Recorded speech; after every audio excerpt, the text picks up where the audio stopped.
नमस्कार, मी श्री म्हात्रे सर, संचालक म्हात्रे क्लासेस, पेजारी, अलिबाग.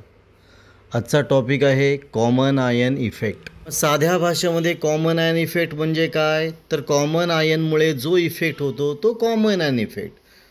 की ज्या वेळेला आपण वीक इलेक्ट्रोलाइटमध्ये strong electrolyte containing common ion आपण ॲड करतो, त्यावेळेला वीक इलेक्ट्रोलाइटचं आयोनायझेशन क्रिया सप्रेस केली जाते आणि या फिनॉमिनाला म्हणतो आपण कॉमन आयन इफेक्ट. मग डेफिनेशन कशी बोलता येईल बघा. द आयोनायझेशन ऑफ कोणाचं, वीक इलेक्ट्रोलाइट काय केलं जातं, इज सप्रेस. कोणामुळे, due to addition of strong electrolyte. कसे, कंटेनिंग कॉमन आयन. आणि या इफेक्टला म्हणतो आपण कॉमन आयन इफेक्ट. म्हणजे वीक इलेक्ट्रोलाइटमध्ये स्ट्रॉंग इलेक्ट्रोलाइट की ज्यामध्ये कॉमन आयन आहे असं ॲड केल्यानंतर वीक इलेक्ट्रोलाइटची आयोनायझेशनची क्रिया सप्रेस म्हणजे कमी केली जाते. त्या फिनॉमिनाला म्हणतो आपण कॉमन आयन इफेक्ट.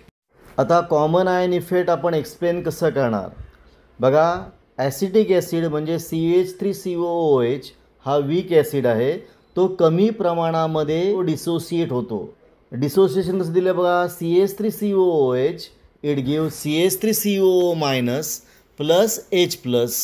पण हे कमी प्रमाणामध्ये तो सेपरेट होईल, डिसोसिएट होईल. मग याच्यामध्ये आपण स्ट्रॉंग इलेक्ट्रोलाइट म्हणजे सोडियम ॲसिटेट म्हणजे CH3COONA ॲड करतो की ज्याच्यामध्ये कॉमन आयन कोणते आहेत, तर CH3COO मायनस हे कॉमन आयन आहेत असा ॲड करायचा आहे. असा सोडियम ॲसिटेट डिसोशिएट कसा होतो, स्ट्रॉंगली डिसोशिएट होतो. आणि मग CH3COONA it gives CH3COO minus plus Na plus. याच्यामध्ये ॲसिटिक ॲसिड कमी प्रमाणात डिसोशिएट होतो आणि सोडियम ॲसिटेट स्ट्रॉंग असल्यामुळे जास्त प्रमाणामध्ये तो डिसोशिएट होणार, ऑलमोस्ट कम्प्लिटली डिसोशिएट होतो. याच्यामध्ये दोन्ही ॲसिड म्हणजे ॲसिटिक ॲसिड आणि सोडियम ॲसिटेट हे दोन्ही CH3COO मायनस आयन देतात. पण CH3COONA म्हणजे सोडियम ॲसिटेट डिसोशिएट कम्प्लिटली होतो. It provides high concentration of acetate ion म्हणजे CH3COO मायनस आयन.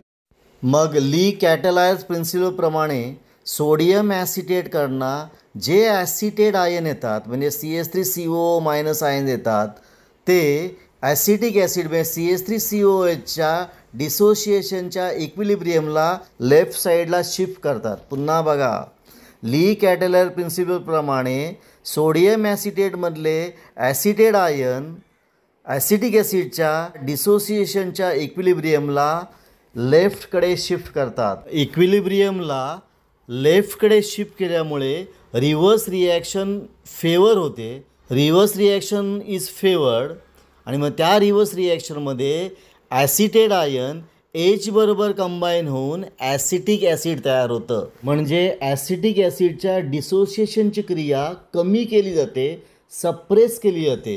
या ठिकाणी ॲसिटिक ॲसिड फॉर्म होतो. मग ॲसिटिक ॲसिडच्या तुटण्याची म्हणजे डिसोसिएशनची क्रिया सप्रेस केली जाते. कशामुळे, ड्यू टू स्ट्रॉंग इलेक्ट्रोलाइट म्हणजे sodium acetate containing common ion म्हणजे CH3COO मायनस आयन.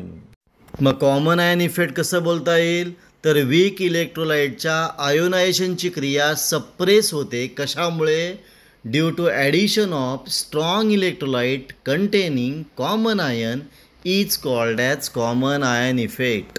इथे आपला कॉमन आयन इफेक्ट हा पॉईंट संपलेला आहे. आपण इथं थांबूया. तुम्हाला हा व्हिडिओ कसा वाटला, चांगला वाटला असेल, आवडला असेल तर शेअर करा, सबस्क्राईब करा. जास्तीत जास्त लोकांपर्यंत हा व्हिडिओ पोचला पाहिजे. आपण इथं थांबूया. पुन्हा आपण भेटू एक नवीन व्हिडिओ घेऊन.